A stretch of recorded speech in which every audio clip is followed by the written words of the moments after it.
Hi friends, welcome to Dhanna's Way. இன்னைக்கு நம்ம கிச்சன்ல சூப்பரா ஒரு பீஸ் புலாவ் செய்ய போறோம். வாங்க வீடியோக்குள்ள. அதுக்கு 1 டம்ளர் பாஸ்மதி ரைஸை ஒரு 10 நிமிஷம் ஊற போட்டிருக்கேன். பட்டை, கிராம்பு, சீரகம், ஒரு பிரிஞ்சி இலை, ஒரு கப்பு பட்டாணி, கொஞ்சமா முந்திரி பருப்பு, 2 ஸ்பூன் நெய், இதுக்கு தேவையான அளவு உப்பு. குக்கர்ல 2 ஸ்பூன் நெய் விட்டுக்கலாம். நெய் விட்ட பிறகு குக்கர் லோ ஃப்ளேம்ல வச்சுட்டு நம்ம எடுத்து வச்ச ஸ்பைசஸ்லாம் ஆட் பண்ணிக்கலாம்.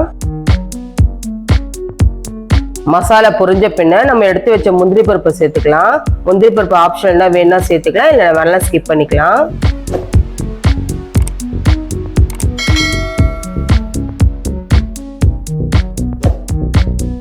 ஒரு கப் பட்டாணியை சேர்த்துட்டு அதிக அளவு வதக்க வேண்டாம், நம்ம குக்கர்ல போறனால குழஞ்சிரும்.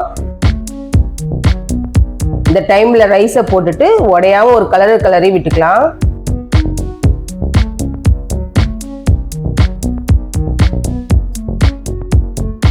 இந்த ரைஸுக்கு தேவையான அளவு உப்பு சேர்த்துக்கலாம். உப்பு நல்லா கலரி விட்டுட்டு 1க்கு 2 கணக்குல நான் 2 கிளாஸ் தண்ணி விடுறேன். ஒரே விசில் தான் விடணும்.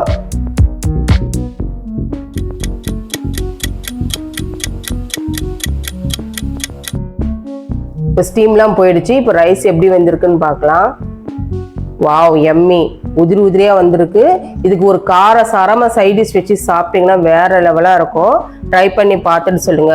ஓகே ஃப்ரெண்ட்ஸ், பாய்.